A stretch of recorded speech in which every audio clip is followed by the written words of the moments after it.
नमस्कार, मेरा नाम सुमन सहाय है। हम एक वैज्ञानिक हैं और जेनेटिक्स अ, मेरा सब्जेक्ट है। आज हम फिर से बात करेंगे क्लाइमेट चेंज के बारे में, जलवायु परिवर्तन के बारे में। और अभी जो हाल में शर्म अल शेख में, इजिप्ट में जो मीटिंग हुई थी, कॉप 27। कॉप माने COP माने कॉन्फ्रेंस ऑफ पार्टीज। और कॉन्फ्रेंस ऑफ पार्टीज होती है सारे मेंबर स्टेट्स की, अ, मतलब सारे देशों की, जो कि इस क्लाइमेट चेंज के प्रोटोकॉल के सदस्य हैं, जो कि ज़्यादातर देश हैं। तो हर साल ये एक कॉप होती है। 27 कॉप सब हो चुकी हैं, मतलब 27 दफ़े सारे देश मिल चुके हैं और बैठ के उन्होंने चर्चा की है, ये पता करने के लिए या एक ये सुझाव निकालने के लिए कि ये जो बला है क्लाइमेट चेंज की, इससे निपटा कैसे जाए और इसका असर कम से कम कैसे किया जाए। तो पहले हम लोग बात कर चुके हैं, लेकिन जल्दी से दोहराने के लिए, क्लाइमेट चेंज है जलवायु परिवर्तन, यानी जो हम लोगों ने इंडस्ट्रियल रेवोल्यूशन के बाद पश्चिमी देशों ने जो इतना प्रदूषण फैलाया कि अ, हमारा जो एटमॉस्फेयर है वो प्रदूषित हुआ, और उसकी वजह से एक तरह का green house effect. Green house आपको मालूम है कि शीशे का एक बनता है जिसमें कि गर्मी बनी रहती है, जो कि ऐसे पौधे वहां उगाए जा सकते हैं जो कि ठंड में नहीं उग पाते हैं, तो उनको एक ग्रीन हाउस में। पर ग्रीन हाउस के मतलब है गर्माहट बनाना, गर्माहट बढ़ाना।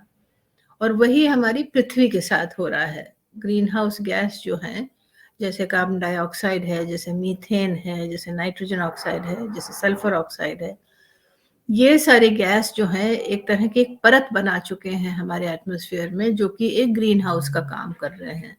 और हमारे पृथ्वी की धरती की जो तापमान है वो बढ़ता जा रहा है। और बढ़ते बढ़ते अब ये इतना बढ़ गया है कि अ, संकट पैदा हो रहा है। वो संकट ऐसा पैदा हो रहा है कि जलवायु परिवर्तन से बहुत कुछ बदलाव आएंगे, हमारी खेती पे, हमारे रहन सहन पे, हमारे पानी पे, सभी कुछ पे। तो इसको कम करने के लिए या इसको पलटने के लिए, ये सब प्रभाव जो पड़ रहे हैं इनको खत्म करने के लिए, ताकि पृथ्वी पे जो हानिकारक असर पड़ रहा है हम लोगों पे, समाज पे, पौधों पे, इंसान पे, जानवरों पे, सभी चीज़ों पे जो हानिकारक असर पड़ रहे हैं, उनको कम से कम करना और उनको पलट देना। तो इसलिए हर साल ये कॉप मीटिंग होती है जिसमें कि सारे देश बैठते हैं। अब इन मीटिंगों में विभाजन जो होता है वो विकसित विकासशील देशों के बीच में होता है, क्योंकि प्रदूषण तो फैलाया है उन्होंने। उन्होंने मतलब विकसित देशों ने, जहाँ पे इंडस्ट्रियल रेवोल्यूशन हुआ, जहाँ बहुत सारी बड़ी-बड़ी फैक्ट्रियाँ लगी और जिनका कि जो गैस निकला उससे हमारे एटमॉस्फेयर को नष्ट किया या नुकसान पहुँचाया, और उससे एक ग्रीन हाउस इफेक्ट हुआ और धरती जो है वो गर्म हो रही है। अब के साल की जो ये कॉप थी, 27वीं कॉप, वो इजिप्ट में शर्म अल शेख में हुई। वहाँ पे बड़ी उम्मीदों के साथ लोग गए थे, खास तौर से जो हमारे विकासशील देश हैं, भारत है, एशियाई देश हैं, लैटिन अमेरिका के देश हैं, अफ्रीका के देश हैं, क्योंकि ये लोग तो भुगत रहे हैं। ये प्रदूषण फैलाया है विकसित देशों ने, भुगत रहे हैं हम लोग। तो सारी उम्मीदों को लेके ये देश जाते हैं इन कॉप मीटिंग्स में कि भाई कहीं तो समझौता हो, वो लोग अपना प्रदूषण कम करें, वो लोग अपनी इंडस्ट्रियलाइजेशन कम करें, वो लोग अपनी गाड़ियां घोड़े जो चलते हैं जिससे कि वायुमंडल में क्षति पहुंचती है, उसको कम किया जाए। और इनमें से बहुत सी चीज़ें ऐसी हैं, जैसे कि जितना पेट्रोल हम लोग इस्तेमाल करते हैं, उसका आपने भी देखा होगा, चाहे वो स्कूटर चले, चाहे गाड़ी चाहे ट्रक चले, चाहे बस चले, उसके पीछे से एग्जॉस्ट पाइप जो होती है, उसमें से जो गैस निकलती है, carbon monoxide, carbon dioxide, sulphur oxide वगैरह, यही तो हैं ग्रीन हाउस गैसेस, यही तो हैं जो कि हमारे वायुमंडल को नष्ट कर रही हैं। और अगर भारत में या मान लो मलेशिया में या इंडोनेशिया में अगर सड़क पे 5 गाड़ियां चल रही हैं, तो अमेरिका में, यूरोप में 500 चल रही हैं, और अफ्रीका में शायद 5 भी नहीं चल रही हैं, 2 चल रही हैं। तो कौन प्रदूषण फैला रहा है? कौन इस वायुमंडल को नष्ट कर रहा है? और यही कोशिश रहती है विकासशील देशों की कि भाई आपने बिगाड़ा है, तो अब आप इसको सुधारने के लिए, संभालने के लिए कुछ तो करेंगे।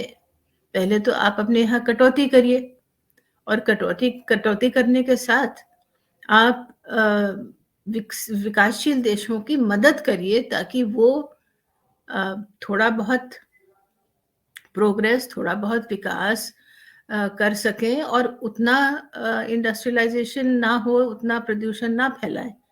ये सब चीजें टेक्नोलॉजी के माध्यम से हो सकती हैं।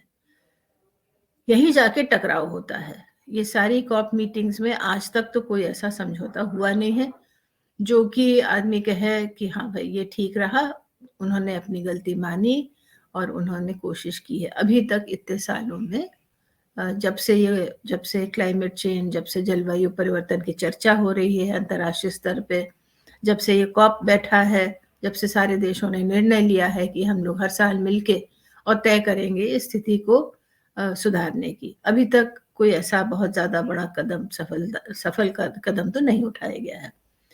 तो इस साल भी बड़ी उम्मीदें थी। अब इस साल हुआ क्या? इस साल शर्म एल शेख की जब मीटिंगें खत्म हुई, तो उसका अंत में नतीजा निकला क्या? अंत में नतीजा ये निकला, जैसा कि हर साल उसके पहले भी करीब करीब नहीं निकला। बहुत कुछ खानापूरी हुई, बातचीत हुई और आश्वासन दिलाए गए। तो अब की साल का जो आश्वासन था, ये हमेशा विकसित देशों की तरफ से आता है, क्योंकि विकासशील देश तो कहते हैं कि भाई कुछ करो, कुछ करो, तुमने बिगाड़ा, अब तुम सुधारो। और विकसित देश कहते हैं हो अब कैसे कर पाएंगे, और देखो ऐसा है और कैसा है। वो अपने पैर घसीटते हुए आगे को चलते हैं कि भाई कुछ ना करना पड़े, लेकिन दबाव बना रहता है, इसलिए कुछ ना कुछ बातचीत के तौर पे तो होती ही रहती है। तो अब की साल जो समझौता हुआ शर्म एल शेख के हफ्ते भर की बातचीत के बाद, वो ये हुआ कि एक फंड बनाया जाएगा, और उस फंड का नाम रखा गया लॉस एंड डैमेज फंड। मतलब जिनको नुकसान उठाना पड़ा है और जिनकी क्षति हुई है। तो ये किसको हुई है? विकासशील देशों को हुई है, अफ्रीका में, एशिया में, लैटिन अमेरिका में, जो देश उतने इंडस्ट्रियलाइज नहीं है, जो अभी भी खेती करते हैं और इतना ज्यादा गैस जलवायु में नहीं छोड़ते हैं। लॉस एंड डैमेज फंड जो है, उसमें ये कहा गया कि हम लोग माने विकसित देश जो है, जिन्होंने अरबों रुपए कमाए उस इंडस्ट्रियलाइजेशन से, हम लोग एक फंड बनाएंगे, और ये खासतौर से अफ्रीका को नजर में रखते हुए। अब तो भारत की गिनती उतनी ज्यादा विकासशील देशों में होती भी नहीं है, हालांकि हमारे यहाँ बहुत जबरदस्त तबके में गरीबी है, लेकिन अफ्रीका को मद्देनजर रखते हुए ये लॉस एंड डैमेज फंड बनाया गया। तो लॉस एंड डैमेज फंड का ये था कि अगर क्षति हुई है तो उसकी भरपाई जो है, पूरी तो नहीं लेकिन कुछ हद तक भरपाई हम करेंगे। लेकिन अब ये ऐसे लगता है जैसे धूल झोंकने वाली बात हो आंखों में, क्योंकि आप भरपाई करने के लिए कह रहे हैं, और अभी तक जितने भी इस तरह की मीटिंगों में से फंड बने हैं, उनका क्या हश्र हुआ है? दो ही को देख लें। 2001 में, आज से 21 साल पहले, क्योटो प्रोटोकॉल के तहत एक क्लाइमेट चेंज का एक फंड बना, एडेप्टेशन फंड। एडेप्टेशन फंड इसलिए बना क्योंकि तब तक तो लोगों के समझ में आ गया था कि ये जो क्लाइमेट चेंज की बला है, ये आगे बढ़ती जा रही है, क्योंकि असल में कटौती करने को कोई नहीं तैयार है, अपने गाड़ियां कम करने को कोई नहीं तैयार है, फैक्ट्रियों को कम करने के लिए कोई नहीं तैयार है, और विकासशील देशों के साथ टेक्नोलॉजी बांटने के लिए भी नहीं तैयार है। तो ये स्थिति सुधरने के बजाय बिगड़ती तो जा रही है। तो उन्होंने कहा कि साहब अब क्लाइमेट चेंज तो आ ही गया है, तो इससे निपटने के लिए हम एक फंड बनाते हैं, उसका नाम है एडेप्टेशन फंड। अब एडेप्टेशन फंड में महज मेरे ख्याल 532 मिलियन डॉलर की रकम कही गई, जो कि पूरी आई भी नहीं। ये विकासशील देशों के लिए थी। तो जब विकसित देशों ने इस फंड को पूरा किया भी नहीं, तो पहुंचा भी नहीं किसी के पास। तो एडेप्टेशन फंड का हश्र तो हमने तब देखा था 2001 में। ना तो जिस तरह से बातचीत हुई थी कि इतने पैसे डाले जाएंगे इस फंड में, ना ही वो हुआ, और ना ही कोई बहुत ज्यादा अडेप्टेशन की तरफ कदम उठाए गए। उसके बाद कई साल बाद, मेरे ख्याल 10 साल बाद, 2011 में एक और फंड बना। उसका नाम था द ग्रीन क्लाइमेट फंड। मतलब क्लाइमेट को, जलवायु को फिर से सुंदर बनाने के लिए एक फंड बनाया गया। उसमें बातें तो बहुत बड़ी की गई, और मिलियन में नहीं बिलियन में कहा गया। 7-7.5 बिलियन डॉलर का, अरबों में जाता है, फंड कमिट किया गया। वो भी पूरा नहीं किया गया। हालांकि एडेप्टेशन फंड से कुछ ज्यादा ही उसमें पैसा आया, लेकिन जिस तरह से आज हमको जरूरत है, दुनिया को जरूरत है कि इस चीज को रोकें, इस ग्रीन हाउस इफेक्ट को रोकें, इस ग्लोबल वार्मिंग को रोकें, उस काम को करने के लिए तो कहीं से भी पर्याप्त फंड्स नहीं है। और जो विकसित देश हैं, इंडस्ट्रियलाइज नेशन हैं, वो प्लेज तो कर देते हैं। जब हम सब बैठते हैं COP 27, 26, 25, 24 में, तो कह तो देते हैं वो कि हम ये करेंगे वो करेंगे, लेकिन जब करने की बात आती है तो करता कोई नहीं है। अगर कहा है कि हम 100 डालेंगे, तो 20 डाल के उसमें फिर वो फिर डालेंगे, अब आएंगे तब फिर डालेंगे, इस तरह की बात करके वो टाल दी जाती है। तो ये तो पहले दो फंड्स का हश्र रहा है। अभी लॉस एंड डैमेज फंड में क्या होता है, कितना आता है, कितनी जल्दी आता है, ये सब देखने की बातें हैं। और जो दिख रहा है, जो अभी तक हुआ है, उसको तो देखते हुए कोई बहुत ज्यादा लगता नहीं कि बड़ा बदलाव आएगा लोगों के सोच में, और वो बिल्कुल पैसा उड़ेल ही देंगे पृथ्वी को बचाने के लिए, ऐसा दिखता तो नहीं है।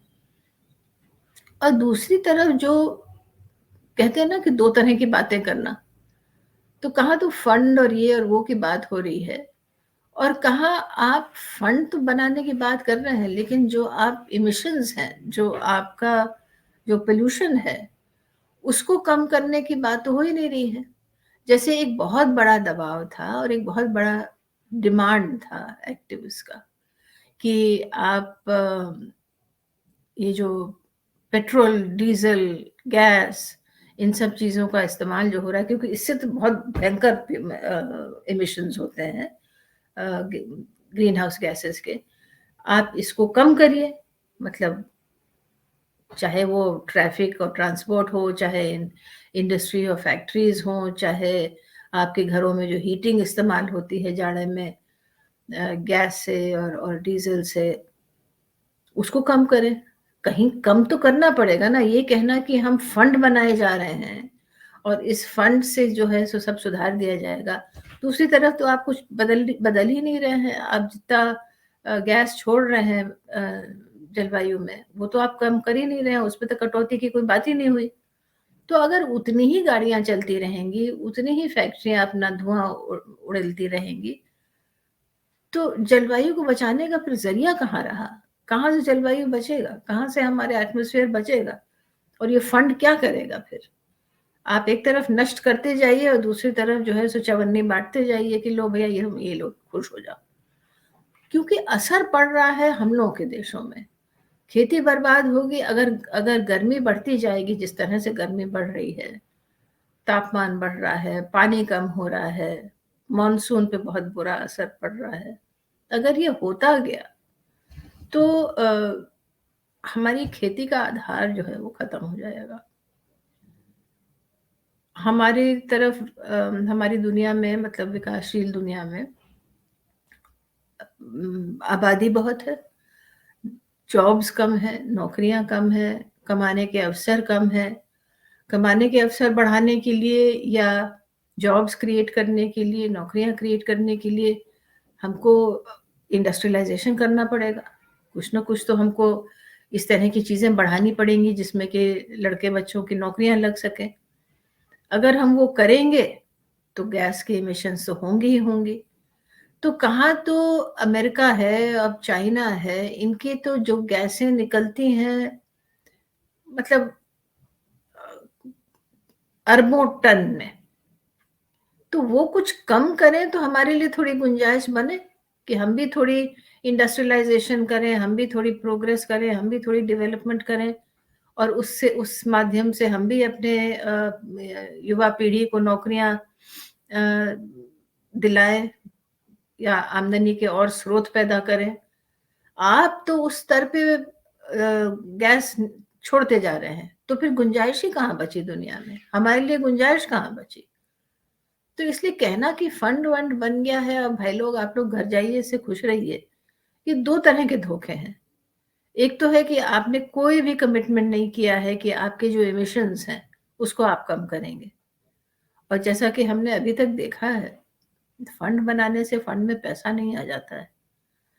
तो अगर सच पूछे तो स्थिति बहुत ही गंभीर दिख रही है, और जैसे जैसे वक्त निकलता जा रहा है वैसे वैसे स्थिति को संभालना या काबू में करना कठिन होता चला जाएगा। इतना आसान, अगर ये 15 साल पहले कुछ होता या उससे 25 साल पहले कुछ होता तो उसका कुछ हो भी सकता था, लेकिन आज और भी कठिन हो गया है, और अगर विलंब होता जाएगा तो वो कठिनाई बढ़ती जाएगी। और अब तो विशेषज्ञों को कहना है कि ये धरती का तापमान, जो कि 1.5 डिग्री सेंटीग्रेड ऑलरेडी बढ़ चुका है, और ये 2030 तक 2 डिग्री बढ़ जाएगा। मतलब आप सोचिए कि 2 डिग्री तापमान अगर बढ़ गया तो आपके तो वैसे भी ग्लेशियर पिघल रहे हैं, आपकी बर्फीली चोटियां पिघल रही हैं, हिमालय के ऊपर का बर्फ पिघल रहा है, नॉर्थ पोल और साउथ पोल में जहां की किलोमीटर मोटी तह है बर्फ की, जहां पे कि सदियों से ये बर्फ जमी पड़ी है, अब वो पिघलना शुरू हुई है। तो इसको तो कैटेस्ट्रॉफी के अलावा और कुछ नहीं कहा जा सकता है। और तब भी अगर हम देखें तो